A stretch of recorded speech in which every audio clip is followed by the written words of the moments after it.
ମହୀଶୂରର ବ୍ୟାଘ୍ର ନାମରେ କିଏ ପରିଚିତ ଥିଲେ? ଉତ୍ତର ଟିପୁ ସୁଲତାନ।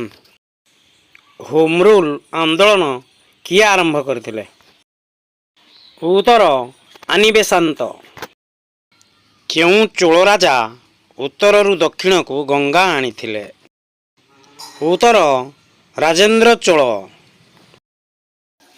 ଅହମ୍ମଦାବାଦ ସହର କିଏ ପ୍ରତିଷ୍ଠା କରିଥିଲେ? ଉତ୍ତର ଅହମ୍ମଦ ଶାହା ଏକ। ସୁଭାଷ ଚନ୍ଦ୍ର ବୋଷଙ୍କ ସ୍ୱାଧୀନତା ସଂଗ୍ରାମୀ ଭାଇଙ୍କ ନାମ କ'ଣ? ଉତ୍ତର ଶରତ ଚନ୍ଦ୍ର ବୋଷ। ଫତେପୁର ସିକ୍ରି କାହା ଦ୍ୱାରା ନିର୍ମିତ?